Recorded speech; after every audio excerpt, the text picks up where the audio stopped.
Stamattina mi sono alzato, oh bella ciao, bella ciao, bella ciao, ciao, ciao. Stamattina mi sono alzato e ho trovato l'invaso. Oh partigiano, portami via, oh bella ciao, bella ciao, bella ciao, ciao, ciao. Partigiano, portami via, che mi sento di morire. Bom, boa tarde a todos. Uma alegria vê-los aqui para dar continuidade aos trabalhos do primeiro seminário de Vestas, que trata de arte e revolução. E hoje nós temos a honra de contar com figuras fundamentais sobre o debate, a questão indígena. Eu queria então convidar à mesa, em primeiro lugar, figura fundamental da cultura brasileira, especialmente do jornalismo brasileiro, o professor Raimundo Pereira, por favor.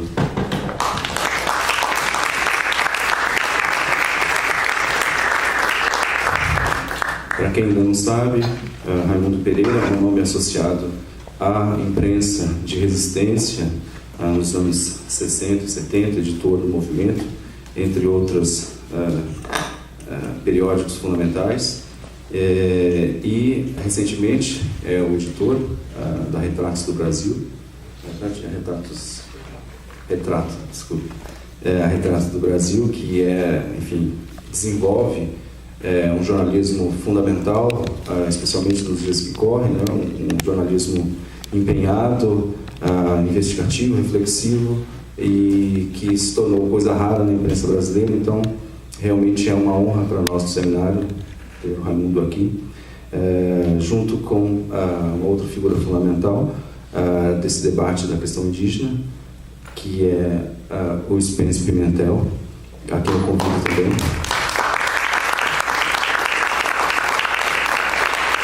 O Spence, ele é antropólogo, como já foi dito aqui, professor da UFSB, Universidade Federal do Sul da Bahia, e tem trabalhos que são referências na discussão. Enfim, para encerrar e começar a mesa, na verdade, eu chamo também uma figura importante no contexto do audiovisual, que é o Leandro Saraiva.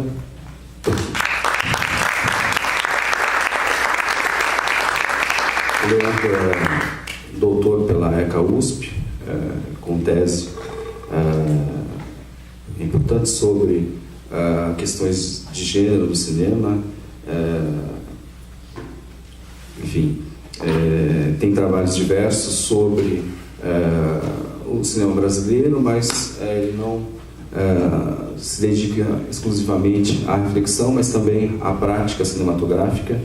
E sobre essa prática cinematográfica, a gente vai começar com o Leandro refletindo sobre O Martírio, que é, enfim, ao meu ver, um dos filmes fundamentais dos nossos dias. E, enfim, a gente vai discorrer um pouco sobre isso. Eu passo então a palavra ao Leandro e só friso que nosso tempo ele precisa ser um tanto rígido em função da necessidade de participação do público e também em função dos horários da Cinemateca, a quem eu aproveito para reforçar os agradecimentos.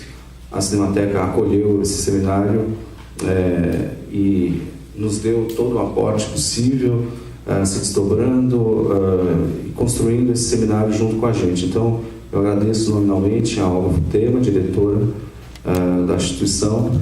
Agradeço toda a equipe técnica e, sobretudo, ao Sandro Genaro e a Carmen, que hoje estão projetando e sempre dando uma força aí para a gente, que muitas vezes a gente chega atrasado, enfim, com questões técnicas a preparar, e eles sempre tomam com bom humor e desenvolvem plenamente aí a função. Obrigado a todos. Passo então a palavra ao Leandro e só me peço desculpas de antemão se eu ficar anunciando que falta tanto tempo. Ok? Obrigado. Mas a gente tem o tempo de passar o trecho, né? Consigo. Então, antes de começar a conversar, eu separo um trechinho do começo do Martírio, porque o filme tem 2 horas e 40, então já passar 10 minutinhos. Só queria aproveitar para fazer uma propaganda que a jornalismo de resistência do Raimundo está resistindo no momento, tentando voltar ao retrato, um projeto novo.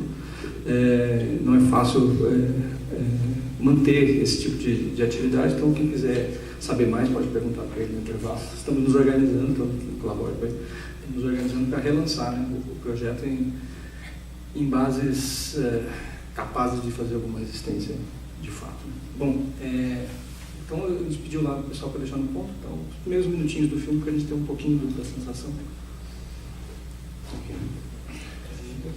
Acho que são a forma do filme também, o jeito que o filme está organizado, né? Já tem muita complexidade nessa exposição inicial que nos permite conversar um pouco sobre o conjunto do filme, né? E uma primeira coisa que acho que é importante dizer, chamar a atenção e que também acho que justifica, nos dá uma base para a nossa mesa aqui, é o princípio de apuração, de concretude, de realidade, assim, de pesquisa, de registro que o Vincent Carrel tem no filme, em 2 aspectos. Primeiro isso, assim, o amor à informação, à precisão e a compreensão do que está, a importância disso para a luta política, né? E a outra é um tipo de cinema impuro, vamos dizer assim, né? O Vincent, ele diz isso, toda vez que eu vi ele debater um pouco, ele fala essas coisas, que ele não tinha nenhuma intenção de se tornar exatamente cineasta, ele é um indigenista, né? Então ele teve, enfim, uma história de vida inteira dedicada a isso. Em determinado momento da história dele, ele saiu da FUNAI e trabalhou lá e começou a fazer vídeos como instrumento de luta política, né? E durante 20 anos fez vídeos de várias maneiras. Ele faz uma pequena referência aqui nessa introdução, dizendo que ele parou de acompanhar essa e outras situações de confronto da luta indígena no Brasil para se dedicar à formação de cineastas indígenas, que é a fase que se encontra hoje em dia, desde então, no Vídeo nas Aldeias, que é a organização que ele criou para fazer o seu trabalho, né? Então tem essa inflexão de estratégia, né, dentro do Vídeo nas Aldeias, né, do trabalho dele, mas sempre foi de militância. E a realização de longas-metragens assinados por ele como cineasta, inclusive agora com grande circulação, o Martírio consagrou ele como cineasta, né? É uma consequência de um trabalho que não é de uma especialização profissional ou coisa assim. Eu acho que isso é importante para o tema geral do seminário, assim, que tipo de ação cinematográfica tem esse cineasta que a gente está discutindo aqui, né? Uma vida de militância, mais da metade dessa vida dedicada a uma militância pelas imagens, e que isso resulta em filmes que são concentrados de reflexão e de organização de tempo de vida e de material reunido nessa luta para a exposição de pontos de aprofundamento, né? O Martírio até agora é o ponto alto disso, né? Antes ele tinha feito Columbiar, que também tem princípios parecidos, né? Mas esse tipo de cinema impuro também abre, porque não é uma especialização, como eu disse, então abre para os debates mais amplos, que é o que interessam ao Vincent e ao filme. Então é perfeitamente pertinente isso, e o amor à concretude, né? A adesão ao real, abre o debate para um jornalista e para um antropólogo, né? São esforços em conjunto, né? E os dois aqui reunidos na mesa também são pessoas que fazem suas atividades também sempre um pé na ação política, né? Os 2 pés, na verdade, na ação política. E o filme é assim, e o conjunto, o filme é uma ação de conjunto também. A própria ação do Vincent, e esbocei aqui, é assim, né? De reunir pessoas em grupos de trabalho mais variados. O filme mesmo é assim, só nesse trechinho que a gente viu já dá para ver, né? O Celso e a esposa dele trabalharam com ele nas primeiras incursões, são com quem ele volta, e o Tonico Benites é um antropólogo e militante. A gente cortou um pouquinho antes de apresentar ele, mas é um antropólogo de liderança agora em Caravaggio também. Ele é de Jaguaripé, que é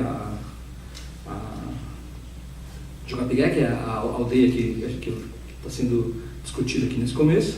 e é com ele que ele volta. Então tem esse tipo de colaboração e de parceria, de reflexão e de ação, né? O filme é feito assim.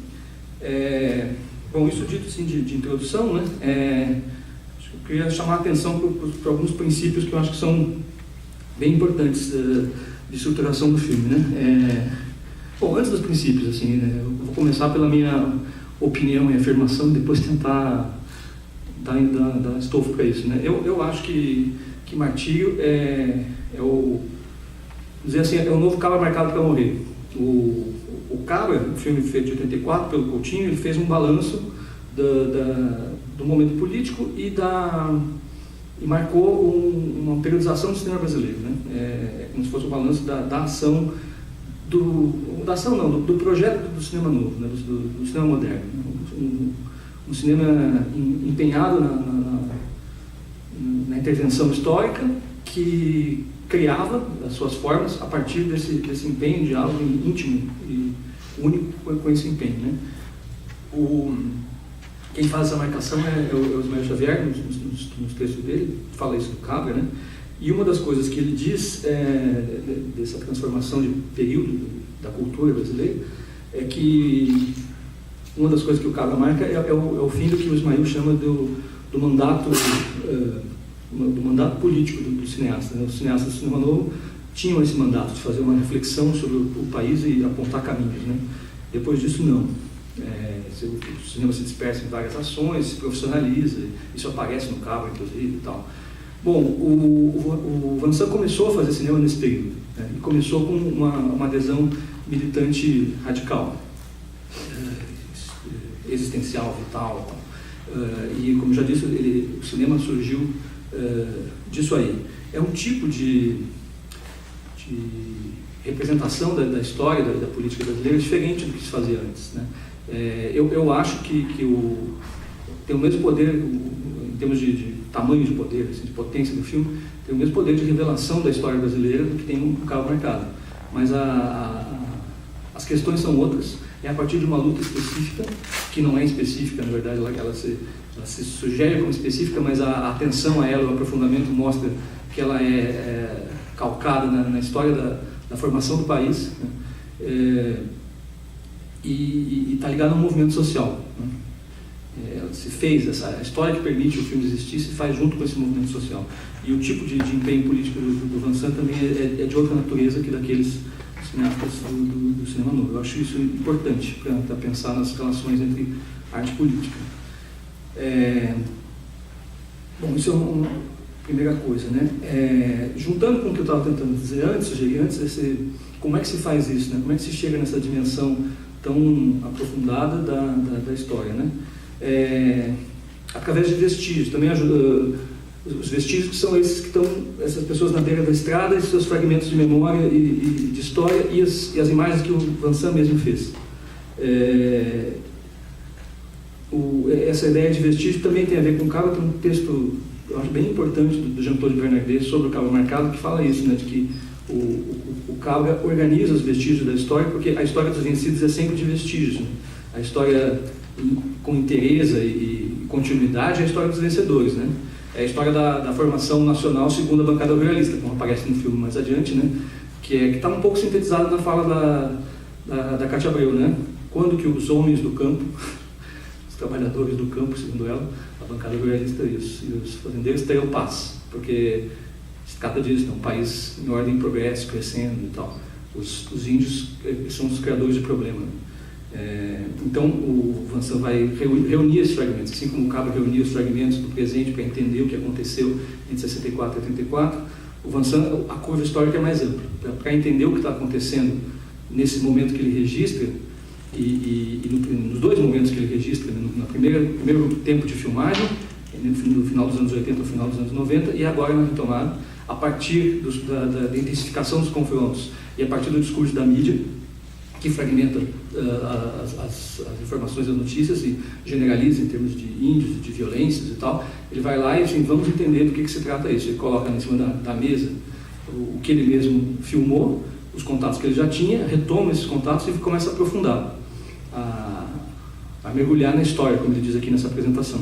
Então a gente tem no filme um primeiro conjunto de imagens, que são essas imagens feitas na emergência da luta dos Guarani Kaiowá, que bem sintetizadas nas imagens da Tiguaçu. Além disso, tem as imagens da mídia. Além disso, tem as novas filmagens, que são os reencontros, né? Como esse com a Emília, essa senhora que ele entrevista, que ele já tinha encontrado antes, aparece no filme depois.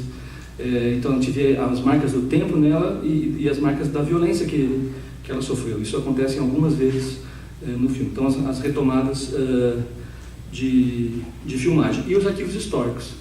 Então, isso está tudo articulado. Eu acho que é uma lição de história, de um tipo de história, um princípio de fazer história bastante potente e específico também, que eu acho que é lição para todos nós, assim, para quem está envolvido na militância, para quem está fazendo cinema, para quem está fazendo história, está estudando e produzindo história, para quem está fazendo os diferentes campos que o filme não respeita as suas divisões, né? É uma história feita a partir de um engajamento radical de militância, que olha para os arquivos históricos perguntando sobre os interesses que os produziram, e isso acontece muitas vezes no filme, né? Eu dou um exemplo, quando aparece a Guerra do Paraguai, que é um dos capítulos que ele apresenta na cronologia da formação nacional. Ele analisa a diferença entre as fotos que mostram os índios que foram usados como puxa de canhão na guerra, esses mesmos, né, os antepassados, e os quadros, onde eles não aparecem. Os quadros só aparecem os soldados brancos, né? E assim ele vai criticando as fontes e reunindo em diálogo sempre com as coisas os fios da meada que ele puxa nas gravações do presente. Então, o primeiro movimento, eu não vou passar por todos, porque a gente não tem tempo, assim, mas é até difícil, porque é um filme super complexo e tudo é interessante, dá vontade de ver. O filme já tem 2h40 e dá vontade de ficar discutindo mas pelo menos mais umas 2h40, porque cada conexão dessas é reveladora, né? Mas o Jaguapiré, que é essa primeira aldeia, que tem essa primeira história da Emília Romero, ele abre depois e aprofunda essa história. É o lugar onde começou as retomadas. Aí ele vai explicar por que começaram as retomadas, o que aconteceu naquele começo dos anos 80. E a partir dos relatos muito pessoais e específicos de dor, como esse que a gente tem rapidamente aqui, aquela senhora dizendo: eu pensei que eu nunca mais ia ver o meu irmão, está vendo a imagem do irmão. Então isso se repete muitas vezes no filme. Assim, tu tem o testemunho da memória individual, e aí desse testemunho ele abre as informações, vai buscar os arquivos e tal, que dão sentido, dão sentido mais amplo, né? Aquele relato pungente de quem viveu e quem sofreu e quem lutou numa desses frontes de batalha da resistência, né?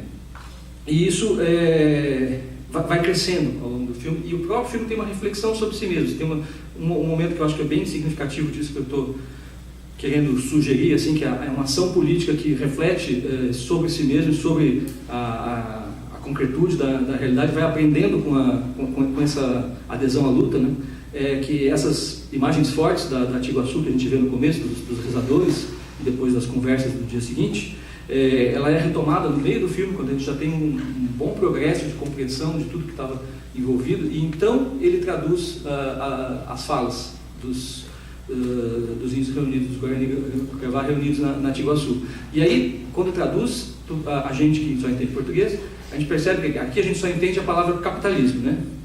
Aquele cara que fala capitalismo, ele é uma espécie de herdeiro de um dos primeiros líderes assassinados no começo dos anos 80, e o que eles conversam, que é nessas imagens que a gente viu, que a gente retoma nesse momento que o Lança coloca de novo com as legendas, um pouquinho mais da metade do filme, eles têm perfeita compreensão do processo histórico que eles estão passando e da violência que eles estão sofrendo, e há um bom tempo. Eles retomam desde o Getúlio Vargas e tal, eles entendem perfeitamente o processo de eliminação que o Estado brasileiro pretende com eles, de absorção na sociedade branca, entendem perfeitamente, e daí eles detonam a Grande Marcha, como a gente chama o Vansana, que é uma marcha difícil, como foi dito aqui na apresentação artística aqui do começo, aqui, né, da leitura da carta deles.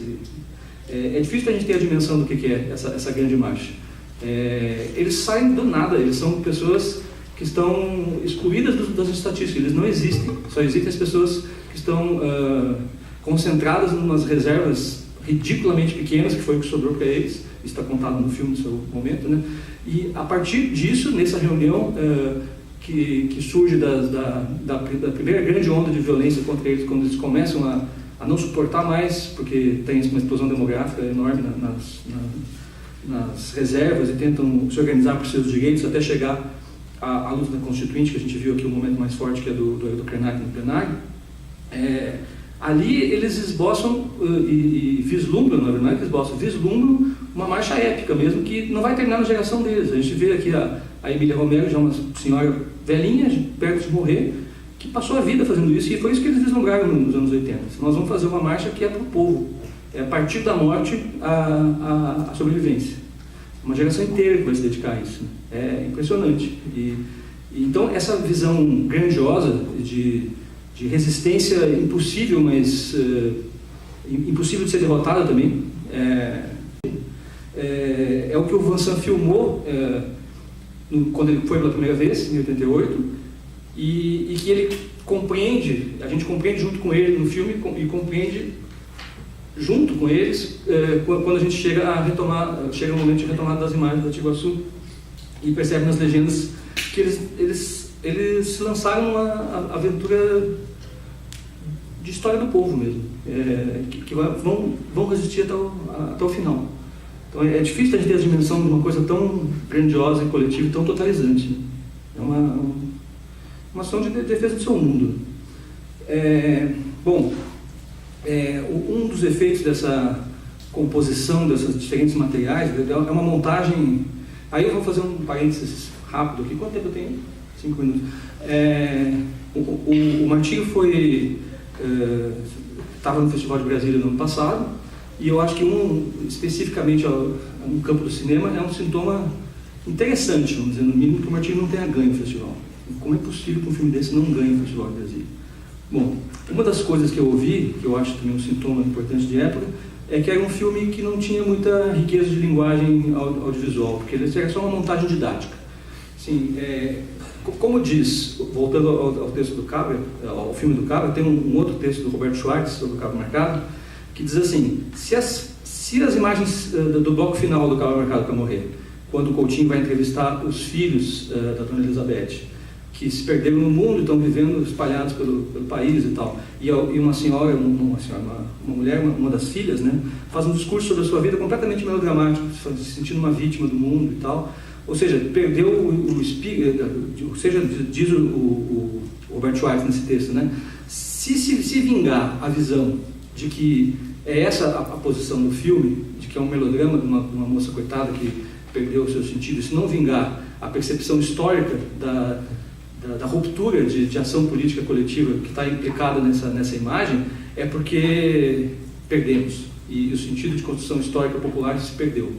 Basicamente é o que acontece, eu acho, quando se diz que esse filme não tem riqueza de montagem, porque poucas vezes eu vi uma montagem tão inteligente e com tanta capacidade de expressão tanto da dor subjetiva quanto do contexto histórico e de formação nacional. Se isso não é uma boa montagem, você não estou entendendo mais nada, assim, sabe? E eu estou entendendo, sim, estou entendendo que essa percepção do que seja a capacidade de expressão cinematográfica é sintomática de um momento histórico também.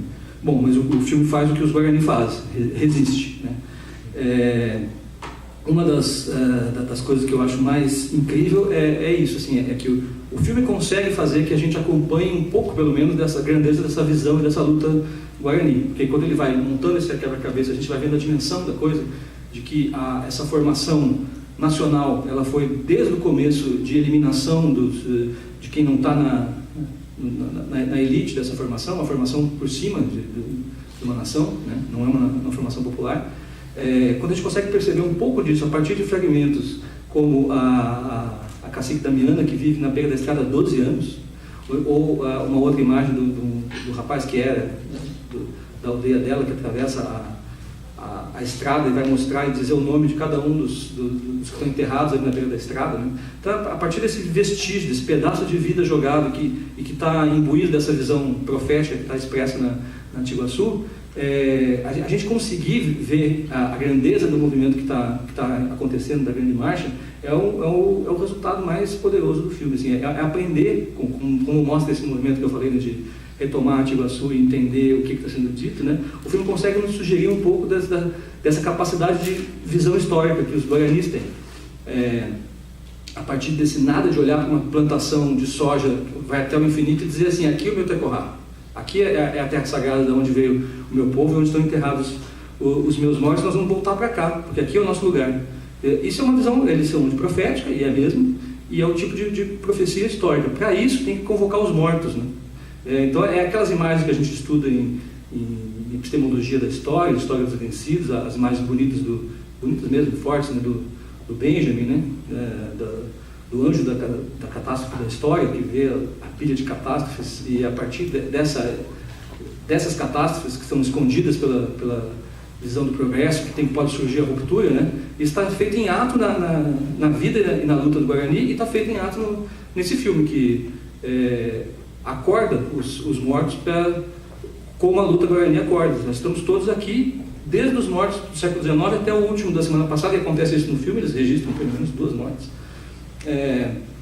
Está saindo durante as gravações, e falam, nós vamos para cá, nós vamos para cima dos fazendeiros. E do outro lado também. E o filme mostra o discurso de visão histórica também, do lado de lá, dos fazendeiros, que apagam explicitamente, tem vários momentos do filme que mostram o apagamento dessa história. Isso não aconteceu, os índios não existem, eles são paraguaios, e isso vem acontecendo pelo menos desde a Guerra do Paraguai. E vai até os discursos dentro da Comissão de Agricultura do Congresso e o incrível leilão da resistência, um leilão no meio de um rodeio para reunir recursos para financiar milícias para matar índio. Isso é feito com o discurso da Cátia Abreu e do Caiado, dizendo isso mesmo, que eles têm direito de defender a coisa mais sagrada que existe, que é a propriedade. E então, para que os trabalhadores do campo, que são eles, né, tenham direito à paz, como diz no começo, eles vão fazer isso, e eles fazem. E dizem isso no Congresso Nacional também. Isso está registrado no filme. Coisa importante, que deve estar acabando o meu tempo, né, para a última frase, então, que eu acho que também uma outra coisa importante para ver essa dimensão histórica que o filme tem, isso tudo aconteceu, esse filme foi filmado a partir de 2013, durante o governo Dilma. A defesa no Congresso do governo, da sua política, que foi travada, foi da Gleisi Hoffmann, que é atual presidente do Partido dos Trabalhadores, e o movimento de resistência ao avanço da bancada ruralista é feito durante o governo Dilma, acusando frontalmente a presidente. Então, não tem a ver com o discurso do golpe, não. É outra coisa. O buraco é mais embaixo.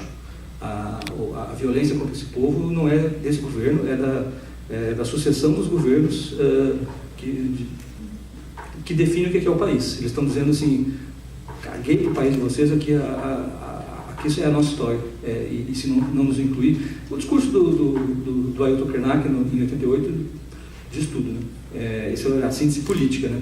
Mas para sentir como é que essa vida é vivida em cada um que está vivendo dentro, numa base numa beira de estrada, e do outro lado tem a Friboi, todas as coisas que a gente vê nas notícias do jornal, contado não é só de uma outra maneira, mas com uma complexidade, um aprofundamento histórico e de conexões que a gente não está acostumado, e que resiste não só à violência ruralista, que eu tinha uma frase para terminar mesmo, mas resiste também às narrativas meio fáceis, assim, que reúnem os povos indígenas ou o desenvolvimento, são palavras gerais, não tem nada geral nisso, tudo é específico, né? Não dá tempo de fazer, mas se tivesse mais tempo, eu recomendo que se faça, que prestar atenção. Eu já vi umas 4 vezes, daqueles filmes grandiosos, cada vez que tu vê muito mais coisa, né? Então, cada passo do filme tem lugar específico, tem nome, endereço, tem opositores concretos, tem políticas acontecendo naquele lugar ali para foder ainda mais ali a situação dos caras, e tem resistências específicas também. Então, esse vislumbre que poder dialogar com o tema geral do seminário, que vislumbre de resistência revolucionária, ele é feito a partir da concretude e do dia a dia dos personagens do filme, assim como do dia a dia do cineasta, né? Então, o momento mais bonito, talvez, do filme seja o momento que, no auge, no final do filme, depois de sempre ser sóbrio e resistente como os Guarani, o Vincent diz que não aguenta, conta que parou o carro na beira da estrada e chorou. Mas continua filmando. Então é É isso aí. Eu achei que era bom falar um pouco do filme e dessa complexidade que o filme tem entre história, cinema e política, para poder abrir a conversa para os meus colegas de mesa aqui, que vão ter coisas mais aprofundadas aí para falar, com certeza, tá bom?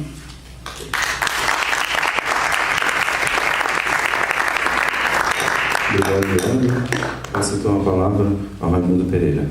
Você me fez aquela 10 minutos? Pode deixar. Eu sou nordestino de uma família que foi empurrada pela seca para a região onde estão, essa região do martírio, né? Porque meu avô, ele ganhou terras do Getúlio Vargas nessa região, região de Dourados. Nós publicamos alguns anos atrás a matéria do Spence, por ocasião da carta que emocionou o país e que foi tão bem representada aqui. Assisti com grande emoção o filme do Vincent, que foi fotógrafo do movimento nos anos 70, e é um filme que, para se impressionar, você não precisa ter esses vínculos com essa terra, como é o meu caso.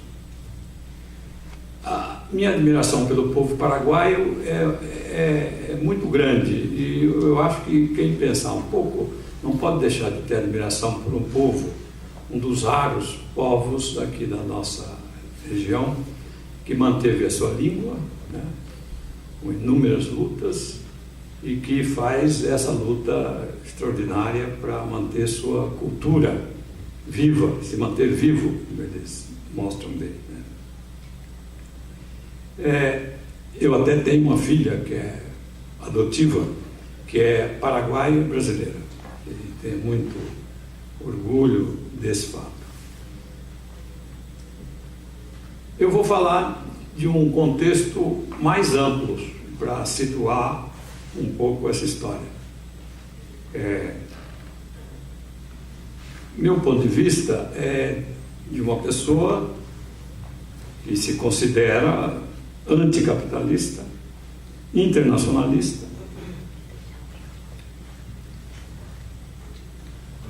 e acha que a nossa grande característica, sim, o que transformou o homem em ser humano é o trabalho.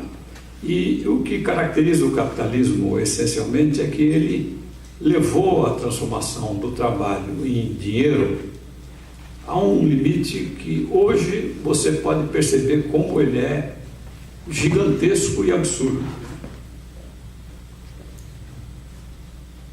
Tome-se o capitalismo brasileiro. O capitalismo brasileiro tem uma característica especial. Ele tem quase nada de bom que tem um capitalismo desenvolvido e tudo de ruim. Tipo, a agricultura americana foi construída com distribuição de terra em ampla escala, né? Tem aí os filmes de faroeste, quando eles... minha filha agora mora no Novo México. Novo México é uma região tomada dos índios. O estado tem um governador branco que controla tudo que é muito relevante.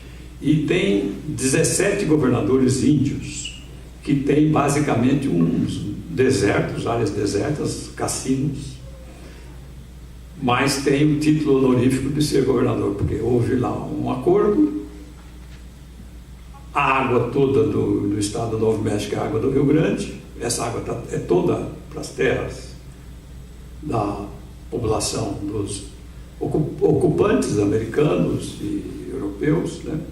E os índios têm rituais ancestrais e até belos museus e tal, mas não mais do que isso, né? O capitalismo americano, no sentido mais amplo, hoje a coisa mais expressiva desse capitalismo é o Donald Trump, né? Donald Trump, eu sou leitor de uma revista que é, digamos assim, a principal representante do capital financeiro internacional, o Economist. A capa do Economist de umas poucas semanas atrás era a guerra que o Trump moverá. É uma especulação muito bem feita, com base em dados reais.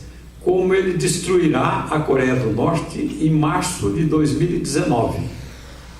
A Coreia do Norte tem um programa ultra eficiente. A primeira bomba nuclear que ela construiu para explodi-la nos Estados Unidos, ele teria que pedir licença, porque tinha que mandar num navio gigante, porque a bomba era enorme, e ancorar ela em Miami e pedir autorização para explodir ali, né? Evidentemente era uma proeza irrealizável. Mas agora, nos últimos anos, a Coreia miniaturizou, construiu foguetes. O Brasil não tem nenhum desses foguetes de mais alcance, a despeito de ter uma indústria e um centro de produção aeronáutica e tal, há muito tempo, mas não consegue colocar um satélite em órbita. Quanto mais ter um foguete capaz de caminhar mais de 10 mil quilômetros dos Estados Unidos. A Coreia não testou foguetes dessa forma, ela testou foguetes saindo da atmosfera, indo para a estratosfera, andando os 10 mil quilômetros para demonstrar que ela tinha essa competência, e depois eles caíram, esse foguete caiu ao lado do Japão, ali vizinho da Coreia. E a Coreia recentemente explodiu uma bomba que todas as potências que detectam essas explosões mostram que ela é, no mínimo, uma bomba A muito mais potente. Não sei se vocês lembram, mas os americanos terminaram a Segunda Guerra Mundial na Ásia, depois de o exército alemão ter sido derrotado, porque os soviéticos, o exército vermelho entrou em Berlim em julho. Em agosto, já tendo o pretexto para construir a bomba por um esforço internacional que foi feito, cientistas de todo mundo foram para os Estados Unidos para fazer uma bomba antes do Hitler fazer, já não tinha mais o pretexto. Os americanos, em 3 dias, lançaram a primeira bomba em Hiroshima e Nagasaki. O poder dessas bombas é de 20 quilotons cada uma. Uma bomba de hidrogênio é 100 vezes maior. Como o Trump destruirá a Coreia do Norte em março de 2019, segundo uma especulação muito razoável do ponto de vista dos estrategistas militares americanos, captada pelo Economist. Falta para os coreanos jogar um foguete com uma ogiva nuclear e depois explodi-lo na atmosfera, como fizeram os russos, como fizeram os americanos, como fizeram os chineses. Você precisa testar que você joga a trolha, ela vai para o espaço sideral, anda os 10 mil quilômetros, depois volta. Depois, quando ela entra na atmosfera, um aquecimento brutal, a ogiva sobrevive, ela lança um monte de armadilhas para evitar ser identificada, e aí ela explode ao entrar na atmosfera da Terra. Isso é o teste final. Antes de fazer esse teste, o Trump explodirá 4 bombas de hidrogênio e destruirá a Coreia do Norte. O que acontecerá logo em seguida? Uma imensa nuvem de radiação, segundo o texto escrito com essa previsão dessa catástrofe. Um imenso cogumelo nuclear se desloca em direção à China, multidões de vítimas e outros também se deslocam, porque é a fronteira terrestre que a Coreia do Norte tem, com a China, e a China vai ter que decidir o que fazer, porque um desastre desse tipo não será um desastre pequeno localizado. É essa a mensagem da capa do Economist, que tem o Trump e o menino lá, o Kim Jong-un, abraçados na forma de um cogumelo gigantesco. Então esse é o ponto a que nos levou o capitalismo. Se elegeu um povo culto, um povo de um padrão de vida admirável, né? com inúmeras realizações científicas, técnicas, culturais, um cinema com uma potência extraordinária, né, mundo afora. Mas, entre os analistas do cenário mundial, tem os que acham que isso é uma coisa muito pouco provável, e tem gente que diz que isso é parecido com algo que já aconteceu na nossa história, que é nos anos 1920 e 1930, quando o povo mais culto da Europa colocou no poder Adolf Hitler, que já tinha publicado o seu trabalho, Mein Kampf, dizendo o que ele pensava antes, né? Não era uma surpresa para quem o apoiou. E mesmo o jornalista com a grande experiência que escreveu a Ascensão e Queda do Terceiro Reich era um jornalista americano que estava em Berlim e não viu a construção dos fornos crematórios, o que era de fato a política que o Hitler aplicou, né? Então, nós estamos vivendo uma conjuntura que é uma conjuntura complicada e a quantidade de problemas são gigantescos, até a esse nível que leva a ser possível imaginar a possibilidade de um desastre desse tipo.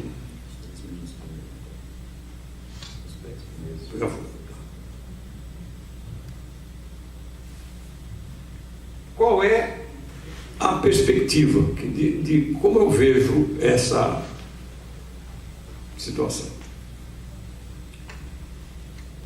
Eu já tentei ser político, não deu certo. Isso não é assim, eu falo de experiência. Isso não é uma coisa que a vida, para mim, você não escolhe muito. A vida você vai levando e você vai se ajeitando de acordo com as conjunturas. Você vai recebendo um golpe aqui, de sorte aqui, um de azar lá, e você vai indo. Eu tentei várias coisas, fracassei em várias. Por exemplo, eu fiz a peneira do Palmeiras e nem eu nem o Rivelino passamos na peneira do Palmeiras. Isso não quer dizer que eu tivesse aquela bola toda que o Rivelino tinha, mas enfim, esse é um fato. E tenho um diploma de engenharia aeronáutica que eu fui expulso da escola pelo golpe militar, né, e me deram recentemente um diploma quando eu já mais ou menos esqueci porque o avião voa. E tenho um diploma de física que tem um interesse um pouquinho maior, mas também as coisas são muito complicadas, né? Quando você vê, nós temos um programa de fazer um novo semanário e um dos temas complexos que nós queremos tratar é a chamada revolução quântica, porque estão dizendo todos os grandes peritos dessa área que a era da computação digital está terminando e é coisa de 5 anos, o pessoal do Google diz isso, é coisa de 5 anos para você ter uma computação quântica muito mais complexa, mais sofisticada. E se na situação atual do Brasil, que sendo os microchips mais numerosos do que as folhas das plantas da terra, o Brasil não fabrica um só. Quer dizer, que se o Brasil não tomar jeito e tentar ir para frente, porque resolver as coisas andando para trás não dá, porque por azar nosso, isso eu tenho convicção da física, o tempo não anda para trás. O tempo teve lá o Big Bang e a coisa vai andando e ninguém inventou um jeito de fazer o tempo andar para trás, né? Então, assim, o que por que eu não sinto assim desânimo de nós estamos anunciando agora o seguinte projeto, por uma imprensa em defesa da independência nacional, da democracia e da elevação do padrão de vida material e cultural dos trabalhadores. Porque eu sou internacionalista. Eu achava, uma coisa de uns 30 anos atrás, e passei a me interessar por finanças, que eu tinha uma certa perspectiva, um certo horizonte de quando nós poderíamos ter uma sociedade onde o dinheiro não fosse tão importante. Então, numa visita com jornalistas latino-americanos à China, andei por lá, eu que na caravana eu tinha a fama do maoísta, eu fiquei perplexo, porque a China é muito impressionante, né? As transformações da China, o que você vê lá. A primeira ideia que eu tive que era um bando de liberais que tinha tomado o poder, e fui assim me ajeitando para entender melhor as coisas, e até se for necessário, uma hora que tiver interesse, podemos falar sobre esse assunto mais especificamente. Mas o mais interessante foi o seguinte: no final da visita da caravana de jornalistas, nós fomos recebidos por um dirigente do Partido Comunista Chinês, e eu fiz a seguinte pergunta para ele. No meu tempo de estudante, que gostava muito desse negócio do socialismo, etc e tal, e ainda mantenho um grande interesse, era assim: tinha a etapa do socialismo e a etapa do comunismo. É quase coisa de índio, né? Comunismo é coisa de índio, né? Então, pessoal, como é que é? E como é que fica agora? Os senhores estão dizendo que estão na etapa primária da construção do socialismo. Eu lhe pergunto, vai ter uma etapa secundária, uma terciária? Quanto vai durar cada etapa? Ele disse assim: olha, meu caro, isso nós aqui estudamos muito isso e temos algumas opiniões, posso dar algumas opiniões, inclusive temos muito material, se o senhor estiver interessado, podemos lhe fornecer. Mas eu queria lhe dizer assim, sobre a etapa primária, nós achamos que vai durar gerações. Essa foi a precisão maior que nós conseguimos. E quantas outras etapas, estou vendo que o senhor tem mais ou menos a minha idade, e eu acho que a gente não devia se preocupar muito com elas. Então eu voltei de lá e escrevi na matéria que eu fiz para a revista Reportagem, na época, que era a revista Editora Manifesto, eu escrevi assim: eu, que sou um militante da imprensa popular, voltei para o Brasil com a ideia de construir ajudar a construir a etapa primária do jornalismo popular. É mais ou menos a situação que eu acho. E vendo o Carelli, entrei para vir aqui, eu entrei na internet para ver umas entrevistas do Carelli. Eu achei muito interessante ele dizendo assim, que as coisas não estão como se pensa. Os índios não estão pensando em andar para trás e expulsar o povo todo para Portugal, Espanha, o diabo 4. Né? Eles estão com vídeos, estão fazendo filme. Ele diz: isso não é aqui só, né? Ele cita os indígenas do Polo Norte, os indígenas da Austrália. O povo está estudando, aprendendo as coisas, e eles querem se manter vivos nesse sentido, né? A sua vida é a sua cultura, a sua história, né? O que você é se apagam isso, né? Então, eu acho que esse povo mostra que é de luta, e enquanto a luta há esperança, né? Como dizem os gaúchos: não está morto quem peleia.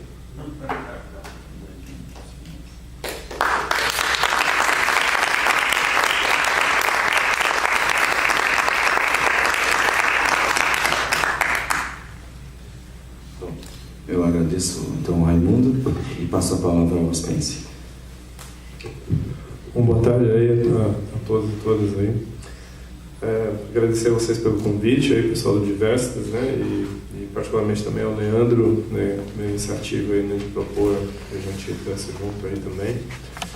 E, né, enfim, ele não falou disso, né, mas vale lembrar que a gente também é de uma geração de estudantes de comunicação lá da ECA, né, justamente, que pensou muito, né, essa conexão entre cinema e ação política, né?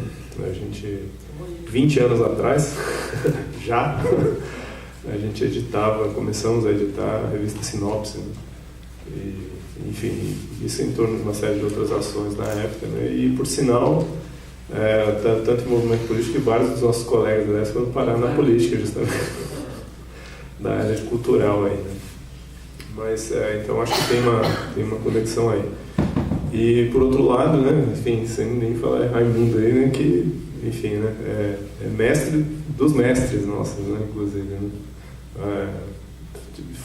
Fui muito orientado pelo Bernardo Kucinski, que é uma pessoa que se iniciou com ele, né, inclusive, né, nas publicações aí. Então, são referências para a gente também, e referências também se a gente pensar, inclusive também que o jornalismo cada vez mais se torna praticamente uma arte em alguma medida também, né? E vocês leram aí justamente um trecho da Eliane Brum, né? Que é uma pessoa que conecta muito o mundo do jornalismo com o mundo da arte.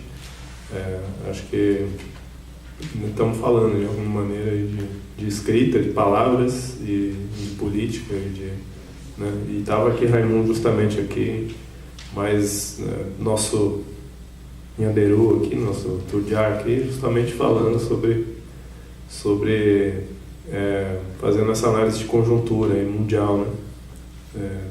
E eu acho que nesse sentido também o jornalismo brasileiro hoje, inclusive, é pobre também por não conseguir muitas vezes apresentar esse tipo da sustentação, né? Para que esse tipo de análise possa aparecer também, né?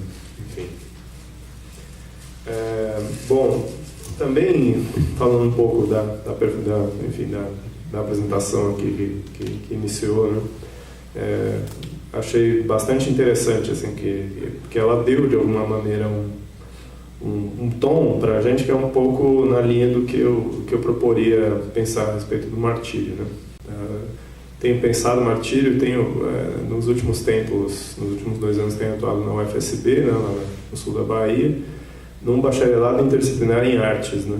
E dou alguns componentes lá ligados à área de cinema, justamente, né? Então tenho me reaproximado de toda essa reflexão aí, volta e meia, inclusive debatendo com o Leandro no Facebook e outros meios aí, né? E com outros colegas aí, né? Retomando esses velhos, né? E dando vontade, inclusive, de retomar a sinopse, né? Eu tenho a impressão de que esse cenário agora assim, dá na gente uma certa angústia. Uma parte do pessoal está desempregado, talvez tal.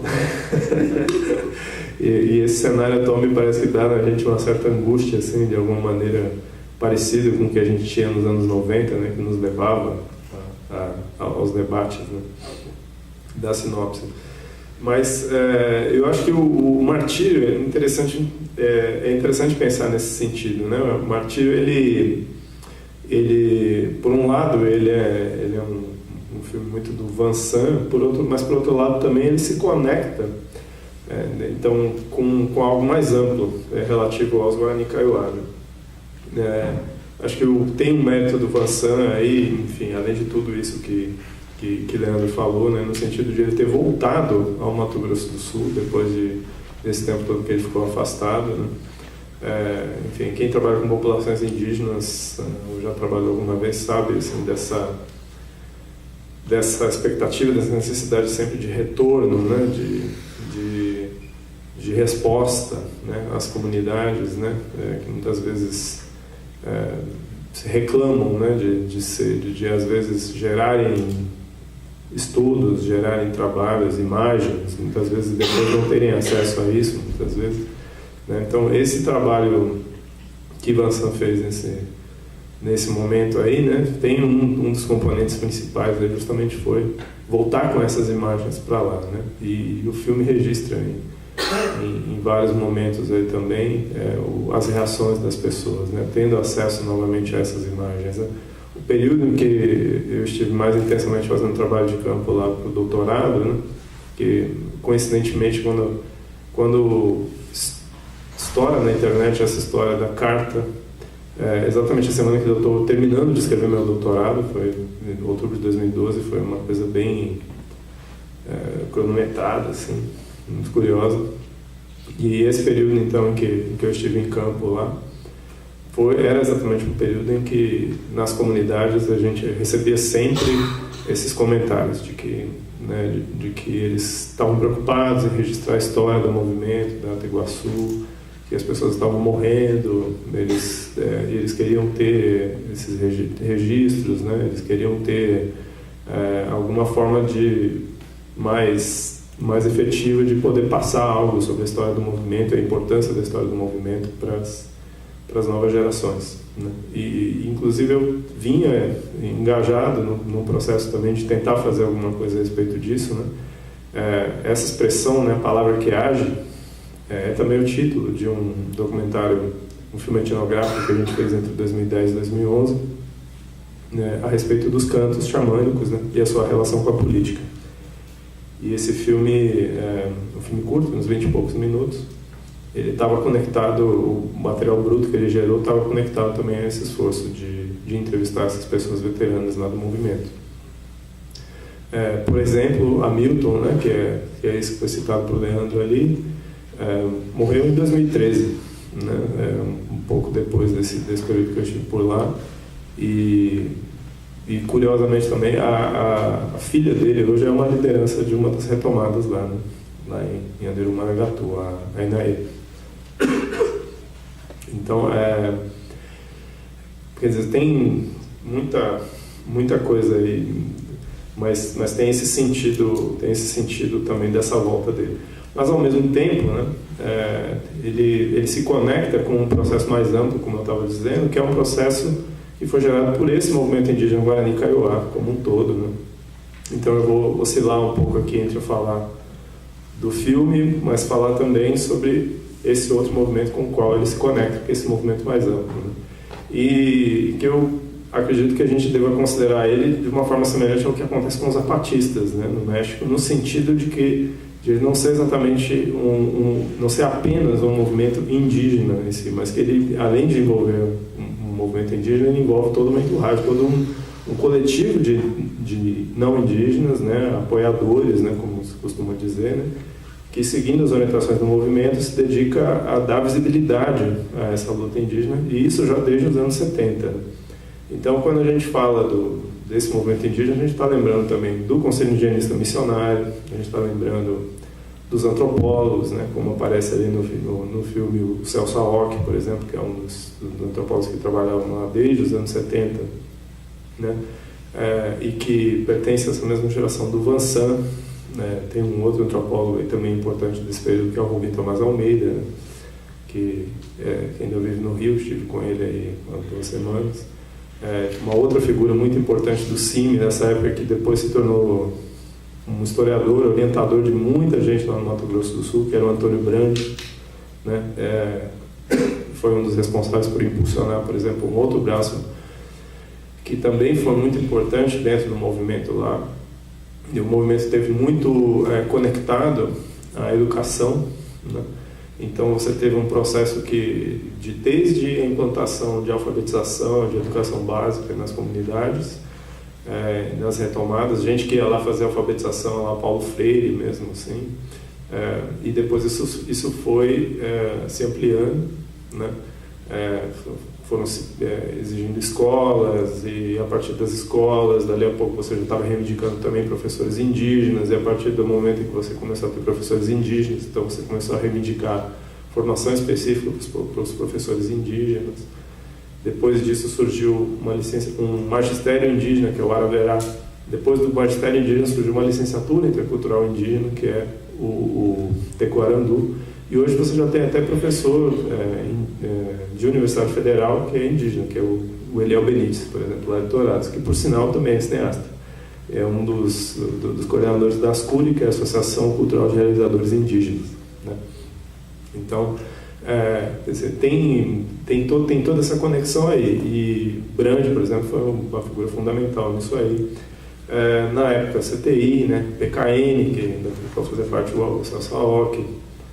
É uma entourage. E dentro desse movimento, a ideia de fazer reportagens e fazer filmes, né, para mostrar o que estava acontecendo lá, né, esse impulso, né, de visibilizar uma luta que... essa é uma dimensão importante, eu acho, a gente falar de por que o cinema. Porque hoje a gente tem uma espécie de... eu diria, quase de ecossistema de filmes, assim, fílmico. Não sei, poderia talvez usar a expressão, estou tentando achar uma expressão para falar disso, né? Mas o Martírio, ele está ligado, ele se conecta com tudo isso, ele, vamos dizer, ele tem um mérito, né, digamos assim, onde você tem para usar uma figura muito guarani, que é do coral, né? Ele tem um mérito de, depois de ter estado muitos anos longe, né, chegar e rapidamente eu já consegui cantar junto com o coral, ali, que já estava ali, né?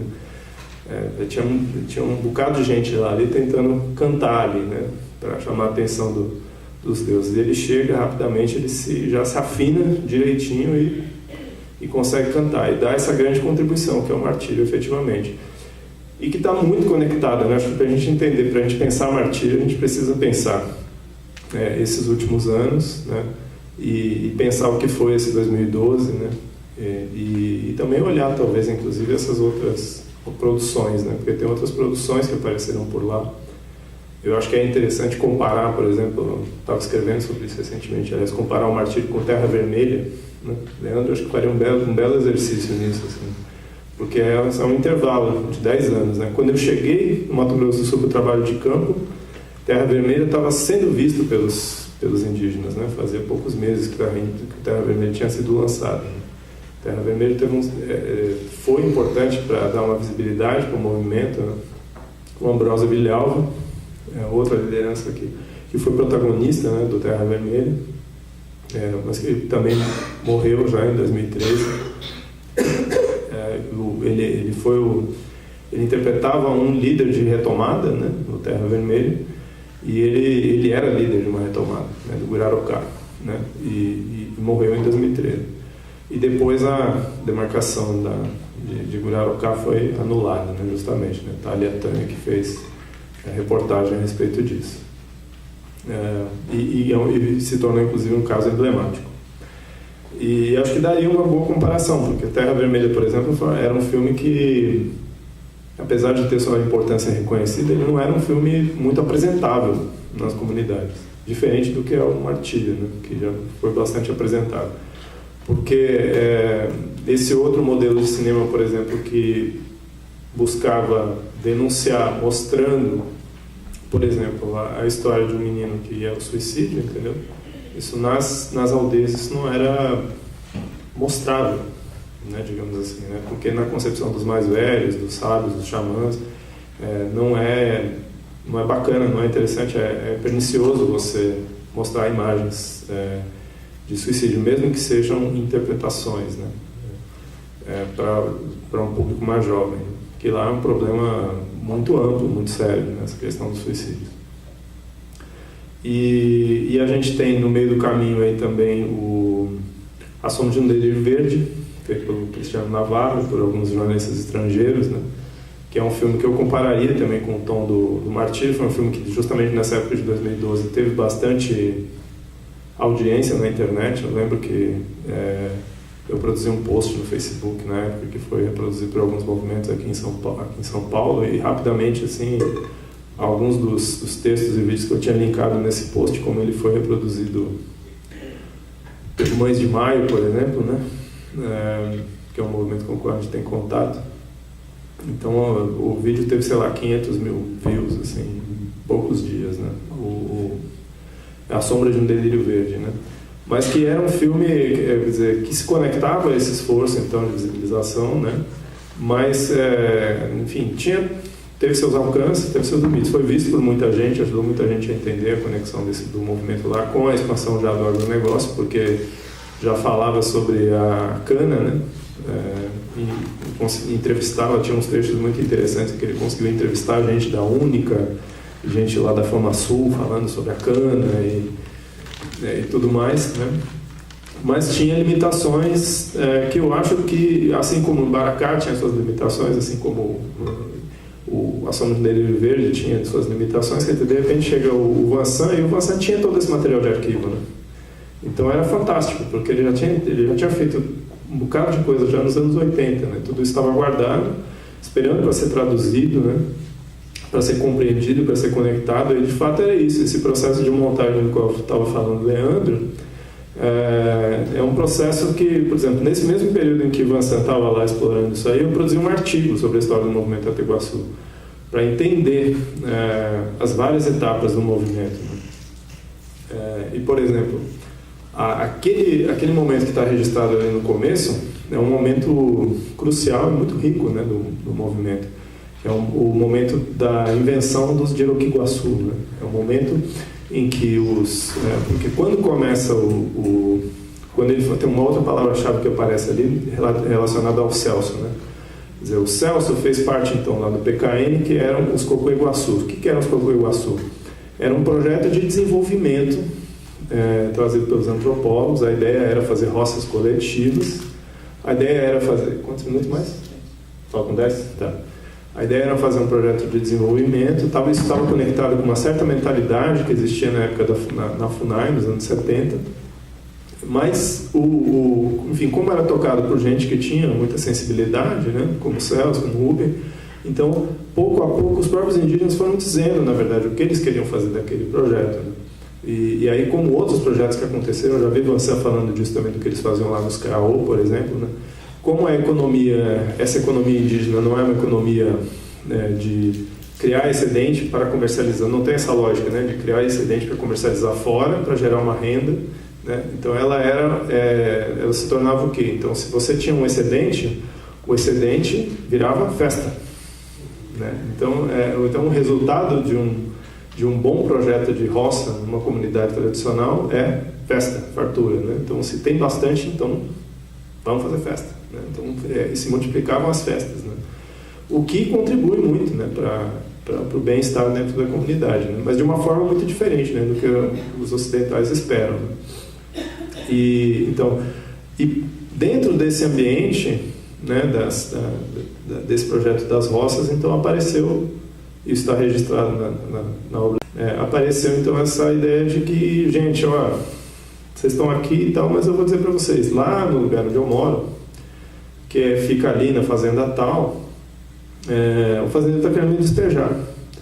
Eu já moro com minha família lá há 50 anos, etc e tal, meu avô já morava, meu pai já morava lá, meu avô já morava lá, estão querendo me despejar. E os antropólogos foram então entendendo, né, que ali aquela população não se resumia àquela turma que estava dentro das reservas, né, que tinha um monte de gente ainda dispersa pelas fazendas e naquele momento sendo despejada.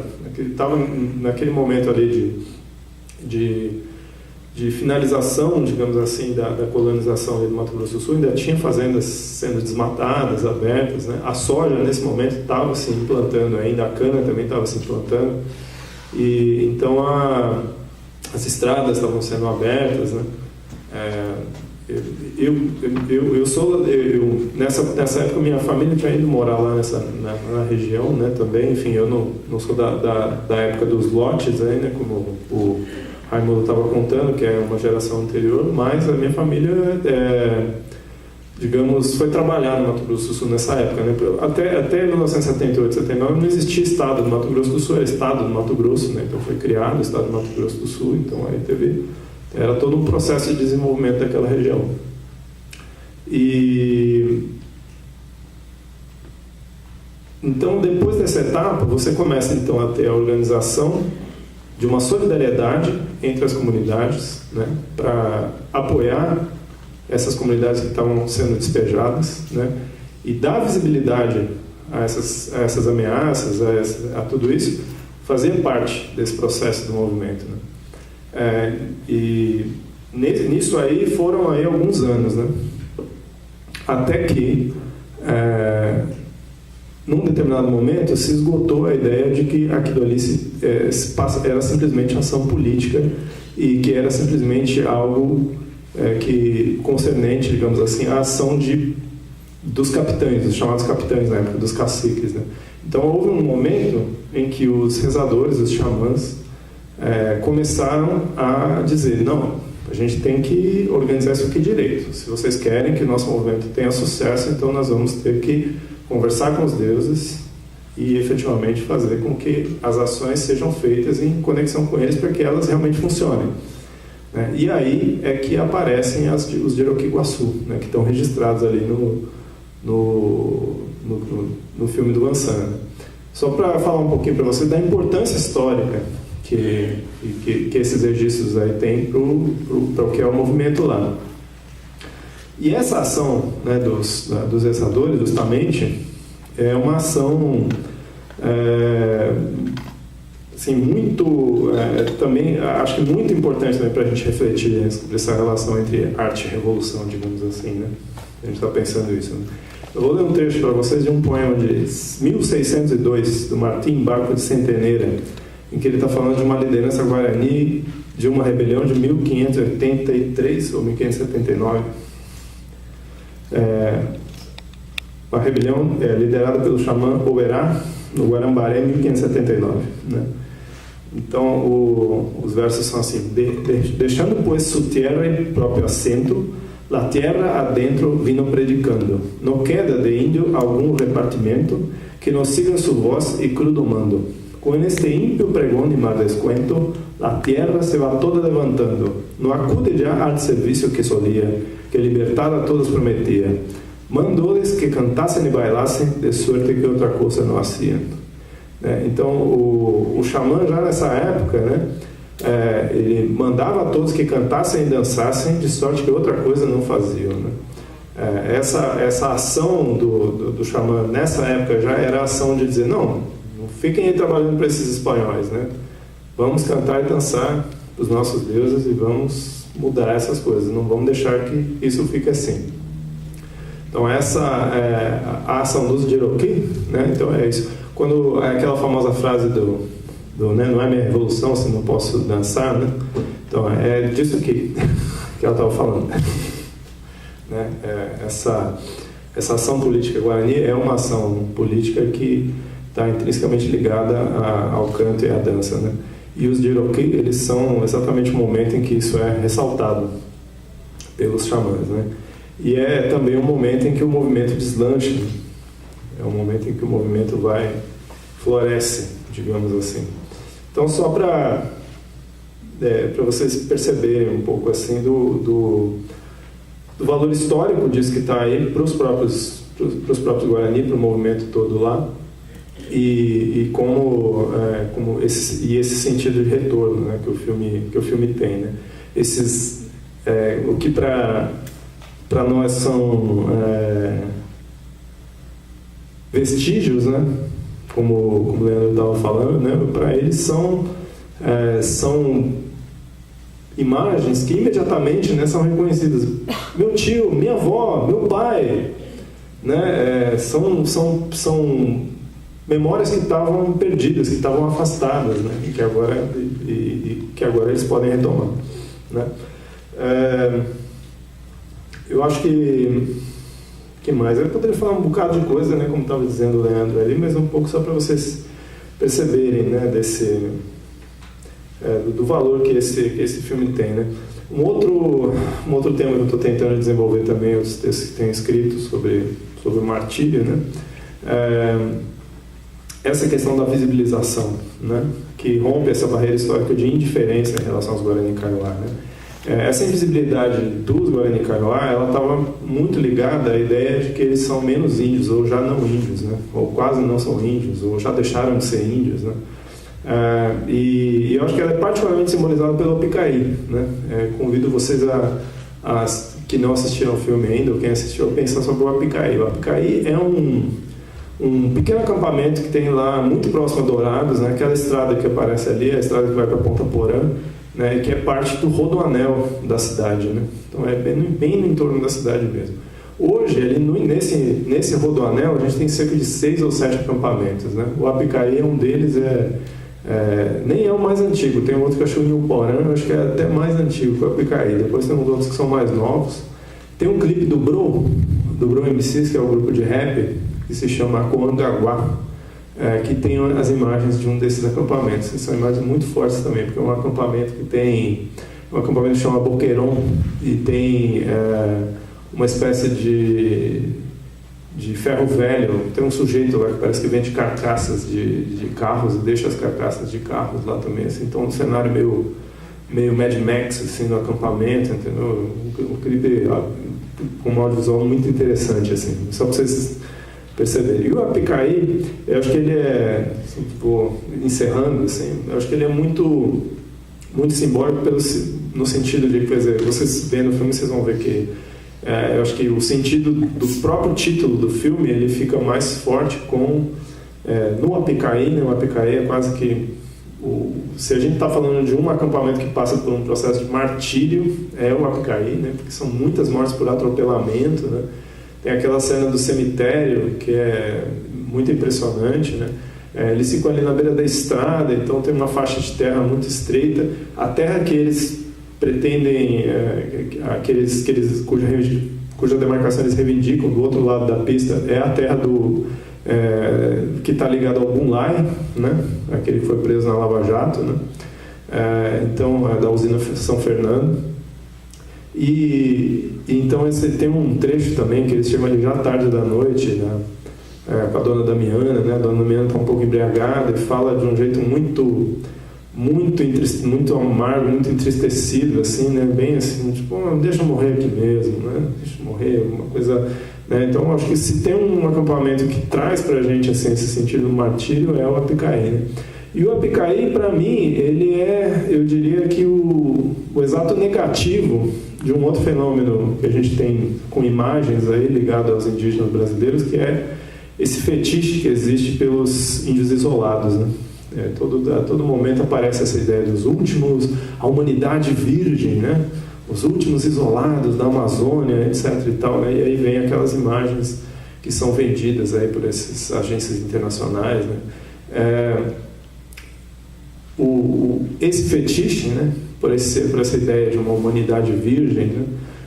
E lembrando que o filme anterior do Van Sant era um filme sobre índios isolados, né? O Columbiara, né? Eu acho que quando o Van Sant passa dos índios isolados para o Apicaí, essa passagem que ele faz, né, dentro da obra dele, se a gente pensar nisso como no sentido da teoria da montagem, né, passando de uma imagem a outra, eu acho que aí é onde ele se conecta de uma maneira mais firme ao que esse movimento Guarani Kaiowá proporciona para o Brasil, né? Que é uma percepção de que o indígena não é só aquele indígena da Amazônia, né? Mas que o indígena que tem uma parte muito expressiva da população indígena, na verdade até mais da metade, né? Se a gente for olhar a demografia mesmo, 52% estão fora da Amazônia, que é muito diferente das imagens padrão que os brasileiros estão acostumados de ver na internet, né? ou na mídia, de uma forma geral, né? Então esses indígenas ali, eles são, eu acho que o reverso dos isolados, né, que aparecem nessas fotos aí na imprensa, porque eles não estão isolados por uma relativa distância geográfica, né? Eles estão isolados pela indiferença do entorno, né? Que aquelas pessoas estão sofrendo daquela maneira ali e elas estão no rodoanel da cidade, né? E a cidade, elas já foram despejadas várias vezes, né? E a cidade, a região não, apesar de ser uma cidade muito rica, quem já foi adorado sabe disso, né? A cidade não quer resolver o problema daquelas pessoas. Elas são invisibilizadas realmente da mesma forma que moradores de rua muitas vezes são invisibilizados no centro de São Paulo, em outros lugares, né? As pessoas não querem olhar para, elas passam ali, a estrada é muito, é perfeito para isso, né? Então acho que quando o Van Sant faz essa passagem, ele dá essa contribuição fundamental que é a contribuição que os Guarani Kaiowá estão dando, né? Que é de mudar a percepção dos brasileiros sobre o que são os povos indígenas também. E acho que isso, nesse sentido, também o Martírio é um grande filme, porque se conecta com esse movimento que vem desde 2012. Né? Enfim, acho que são algumas contribuições, a gente pode ir conversando mais se houver tempo, né? É isso. Obrigado. Obrigado.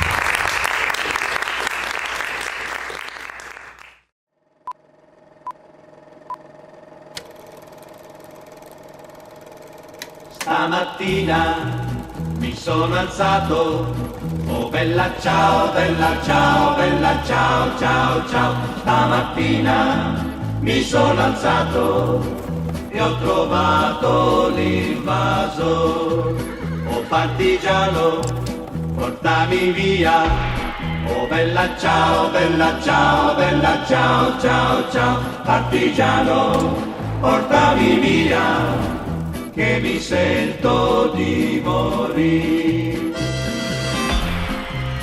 E se io muoio da partigiano, oh bella ciao, bella ciao, bella ciao, ciao, ciao. E se muoio da partigiano, tu mi devi seppellire, e seppellire lassù in montagna, Oh bella ciao, bella ciao, bella ciao.